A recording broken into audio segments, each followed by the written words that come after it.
Hey there, welcome to my YouTube channel. My name is Nick Foy, the founder of AskNickFoy.com, and welcome to this Avada tutorial series where I'm going to be sharing different tips related to the Avada WordPress theme. So if you're ready, let's go ahead and dive into today's tutorial that I've got for you.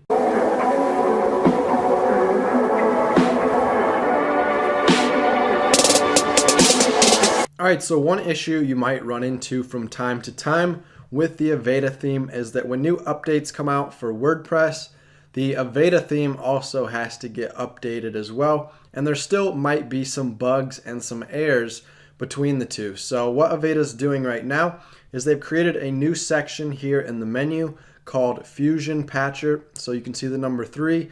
That means there's 3 patches right now that are available for me to apply, and that will fix different issues that might be malfunctioning with the theme.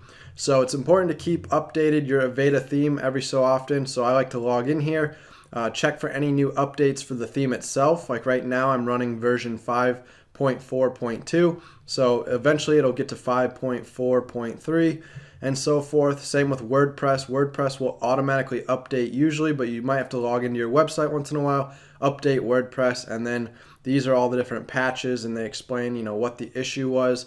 So we'll go ahead and click the apply patch button, and it will just refresh the page once it's applied, and we'll do that for all 3 of them, and then that's it. It's pretty much that simple.